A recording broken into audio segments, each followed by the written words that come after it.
Bonjour.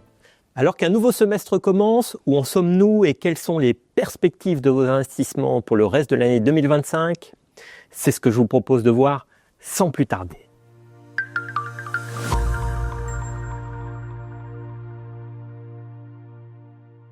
Ces derniers temps, plusieurs institutions ont revu leurs perspectives économiques à la baisse. Pour l'OCDE, la croissance du PIB mondial devrait ralentir, passant de plus 3,3% en 2024 à plus 2,9% en 2025, puis rester à ce niveau en 2026. L'OCDE identifie plusieurs causes à ce ralentissement qui touchent autant les économies avancées que les pays émergents. La montée des barrières commerciales, des niveaux d'endettement élevés et un recul de la confiance des entreprises et des ménages. Par zone géographique, les États-Unis devraient connaître une croissance de seulement plus 1,6% cette année, contre 3,3% en 2024, en raison des droits de douane, de la réduction de l'immigration et des suppressions d'emplois dans le secteur public. Dans la zone euro, elle se situerait autour de 1% en raison d'une demande intérieure à tonnes. En France, l'INSEE anticipe une croissance de seulement plus 0,6% pour 2025, nettement en dessous de la moyenne européenne. Cette faiblesse de notre économie s'explique par la nécessaire réduction des déficits budgétaires alors que les autres pays européens sont plutôt dans une dynamique de hausse de leurs dépenses, notamment dans le domaine de la défense. Le sursaut pourrait toutefois venir des ménages français qui ont profité d'une nette amélioration de leurs revenus et de la rechute de l'inflation, ce qui soutient bien évidemment le pouvoir d'achat.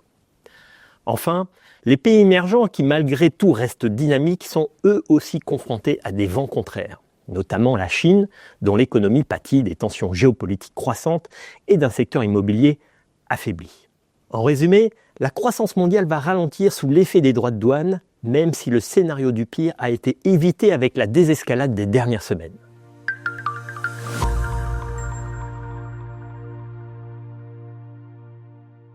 Depuis le début de l'année, à fin juin, les fonds monétaires gagnent autour de plus 1,2%.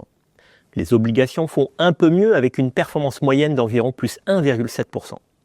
Les marchés actions, eux, affichent des performances dividendes réinvestis à fin juin de plus 6,8% pour le CAC 40 et de plus 10% pour l'indice Eurostoxx 50.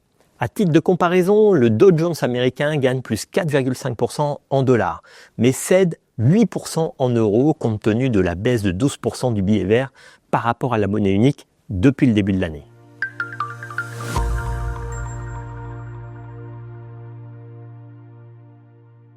La guerre commerciale lancée par Donald Trump a provoqué une onde de choc mondial, inquiétant gouvernements, entreprises et marchés financiers.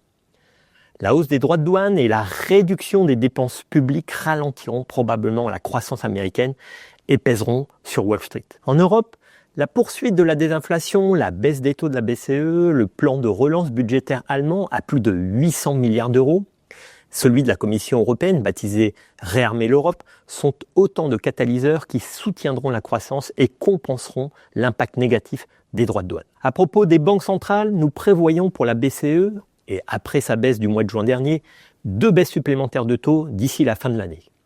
Nous continuons de voir le point final du processus avec des taux de dépôt atteignant 1,5% d'ici fin 2025, contre 2% aujourd'hui.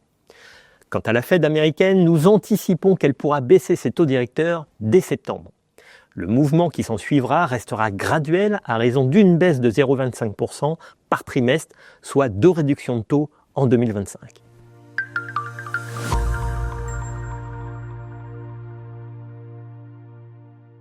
Dans ce contexte, la balance opportunité-risque plaide globalement en faveur de la prudence pour les prochains mois. La valorisation des marchés actions retrouve des niveaux élevés, ce qui implique une certaine fragilité en cas de choc négatif, géopolitique ou droit de douane.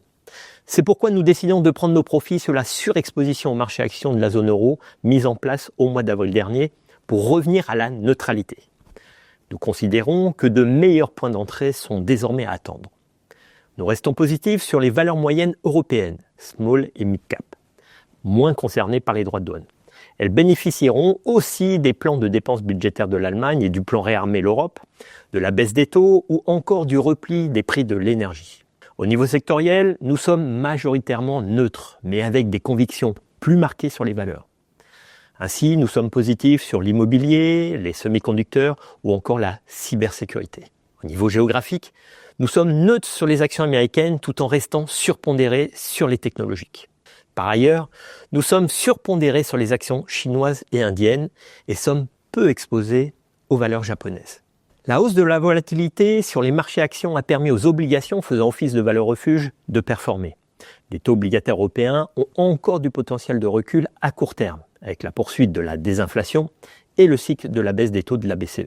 Les spreads de crédit se sont nettement comprimés depuis le début de l'année, mais le portage demeure non négligeable avec une duration faible, ce qui devrait permettre de limiter la volatilité de cette macro-classe d'actifs au cours des mois à venir. Nous gardons nos surexpositions aux obligations crédit et à haut rendement en euros, sur les subordonnées bancaires et sur les obligations émergentes pour le rendement. Parallèlement, nous restons neutres sur les matières premières. Les prix des métaux industriels sont en ligne avec une croissance plus faible de l'activité mondiale. L'or, de son côté, conserve ses vertus protectrices et diversifiantes dans un monde d'incertitude, mais son cours est très élevé.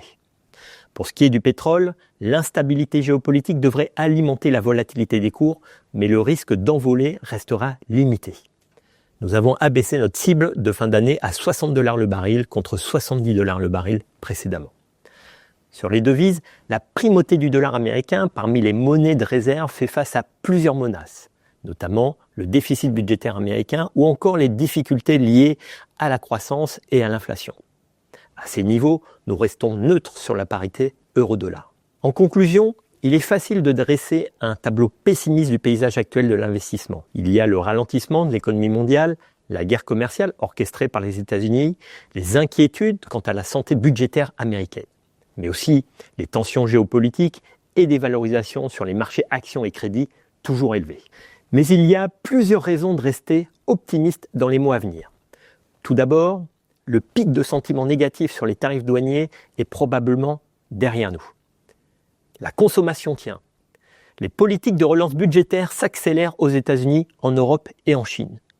L'inflation continue de ralentir avec les prix de l'énergie, les banques centrales baissent leurs taux, le secteur technologique affiche toujours de solides résultats et les gains de productivité associés à l'IA soutiendront les profits dans toute une série de secteurs comme la santé, les médias et l'industrie. Voilà, merci de votre attention et à très bientôt pour une nouvelle vidéo des équipes en gestion cotée de Siena IM.